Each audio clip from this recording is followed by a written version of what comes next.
melihat ada saudara seiman kita Muslim yang mengatakan mari dari virus corona ini kita datangi sehingga corona itu takut. Adalah salah satu jemaah ya saudara seiman kita, Ustaz. Mohon petunjuk sehingga sampai akhirnya mereka diisolasi di salah satu masjid di Jakarta, di Kuanjuru itu, Ustaz. Tapi ya Anda coba sempat baca beberapa berita, bahkan di Malaysia dan di India sendiri ya mereka diisolasi ya di masjid-masjid mereka di tengah-tengah wabah seperti ini. Toh mereka sepertinya masih melakukan kegiatan-kegiatan dakwahnya mereka. Jadi mungkin jadi pertanyaan, kok bisa mereka bersikeras dalam keadaan para medis, para dokter dan juga pemerintah sudah melarang untuk berkumpul di tempat-tempat yang tempat keramaian. Jadi dokter sebenarnya ada suatu prinsip di dalam agama mereka yang mungkin yang perlu diluruskan. La ilaha illallah adalah kalimat tauhid. Yang kita ketahui seluruh para nabi dan rasul mereka berdakwah di atas kalimat tauhid ini. Sehingga Allah Subhanahu wa taala dan rasulnya telah menjelaskan kepada kita apa hakikat dari makna kalimat tauhid itu sendiri. Dalam sebuah ayat Allah mengatakan, "Wa idz qala Ibrahimu li abihi wa qaumihi innani bara'un mimma ta'budun illa alladzi fatarani fa innahu sayahdin." Ayat ini merupakan di antara ayat yang paling jelas menggambarkan dan menjelaskan tentang makna kalimat tauhid. Yaitu ketika Ibrahim berkata kepada bapaknya dan berkata kepada kaumnya, "Sesungguhnya kami berlepas diri dari apa yang kalian sembah, kecuali kepada zat yang menciptakan kami yaitu Allah." Sehingga ini makna yang disebutkan oleh para ulama, la ilaha illallah, la ma'buda bihaqqin illallah. Tidak ada yang berhak disembah secara hak kecuali siapa? Allah Subhanahu wa taala, dan sesembahan selain sesembahan Allah adalah sesembahan yang batil. Ini adalah perkara yang telah disepakati oleh seluruh para nabi dan rasul di dalam dakwah mereka. Namun Jama'atut Tabligh mereka punya 6 usul dalam agama mereka. Satu usul adalah kalimat la ilaha illallah. Apa mereka tafsirkan kalimat la ilaha illallah? Mereka menafsirkan kalimat la ilaha illallah mengeluarkan kebesaran makhluk dan memasukkan kebesaran Allah. Disitulah seseorang telah merealisasikan kalimat tauhid. Jadi tidak boleh ada makhluk dalam hatinya. Jadi kalau kita misalnya mau naik pesawat, nah pesawat itu ya kalau kita yakin sama tiket, berarti kita belum merealisasikan kalimat tauhid di dalam qalbu kita. Karena masih ada makhluk dalam hati yaitu tiket. Ya, jadi bagaimana mereka berusaha sekuat sebatas ilmu mereka dan keimanan yang ada dalam hati mereka, menurut mereka kita bisa naik pesawat tanpa perlu dengan tiket. Ya, nah inilah menjadi sebab kenapa teman-teman atau saudara-saudara kita dari jamaah tersebut mereka bahasa kasarnya ngeyel. Karena virus corona itu makhluk. Tidak boleh ada virus corona itu dalam hati kita. Berarti kalau seandainya ada kekhawatiran kita kepada corona, berarti kita belum mentauhidkan Allah. Kita belum merealisasikan kalimat tauhid. Maka corona ini makhluk Allah yang kecil yang harus kita keluarkan. Allah Maha Besar. Iya, ini adalah sebuah hal yang keliru dalam mereka memahami kalimat tauhid. Karena makhluk dalam hati ini tidak akan bisa dihilangkan. Ya, Rasulullah SAW manusia yang paling mentauhidkan Allah.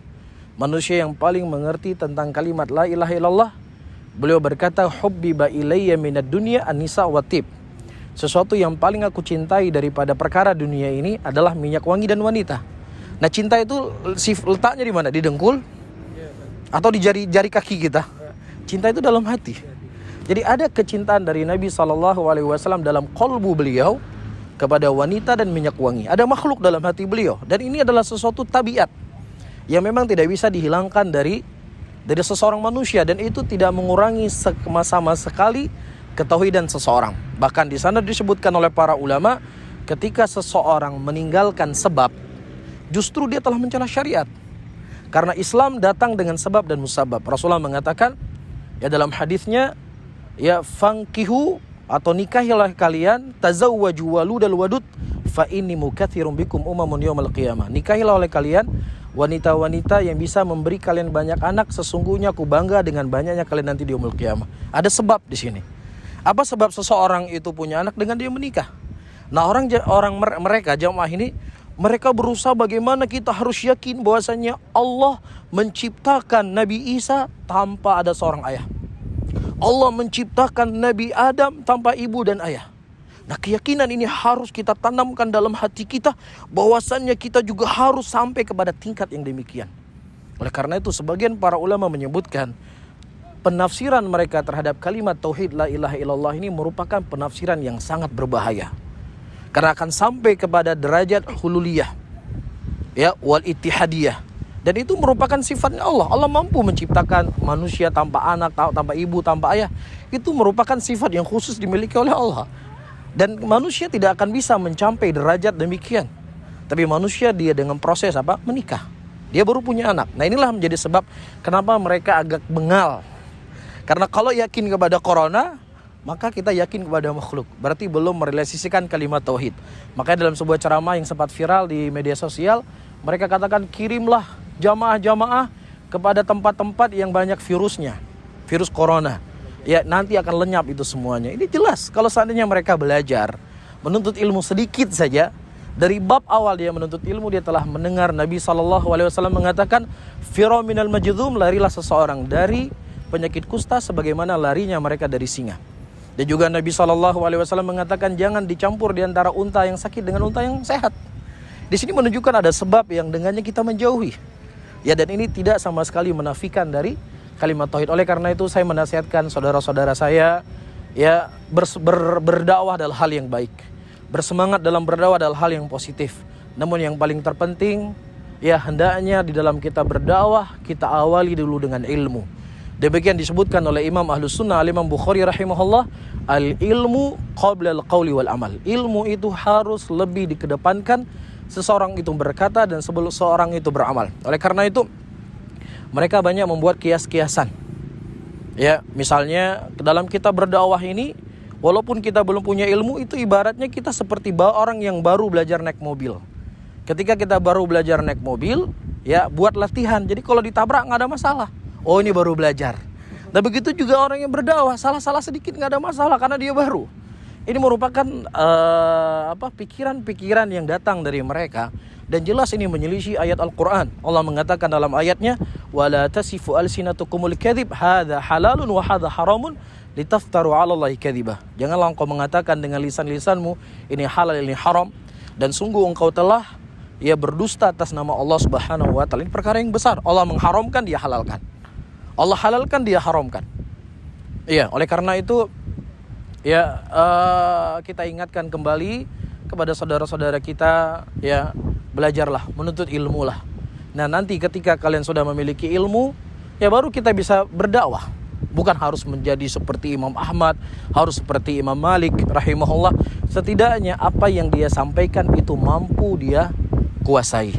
Ya, sehingga tidak perlu untuk membuat permisalan-permisalan, sudah cukup buat kita Al-Quran dan Sunnah. Sehingga sungguh sangat indah apa yang disebutkan oleh para ulama.